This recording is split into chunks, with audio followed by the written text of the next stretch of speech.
سلام، خدا قوت بده. سلام علیکم جناب یزدانی. خستانه بشین، چه کار منیم بابا سر صبح؟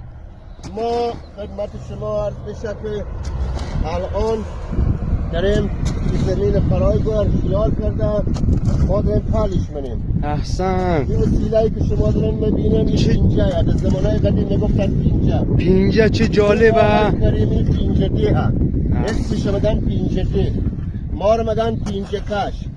اینا خیلی مهمه طریقه پل کردن اینا. خوب بلدین با این وسیله کار کنی. اگر ما گفتیم پل کج میشه، به هر جهت اینا خیلی مشکله. الان آب کمه امسال جناب یزدانی، گویار داریم تنگ مندازیم، 3 قدم چون آب کمه.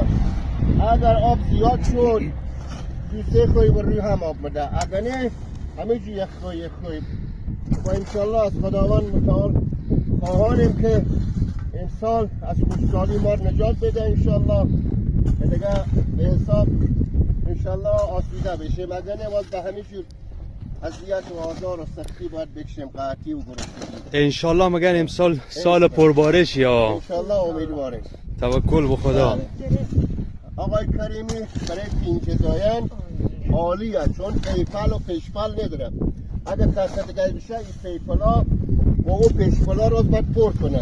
الان پیپل و پیشپل که میگه آقای مدیر یک توضیح بده ببینیم. الان آقای کریمی ده پیپله. خب شما ده پیشپله. پیپل مو ده پیشپل. آها. این میگن پیپل، این طرف میگن پیشپل.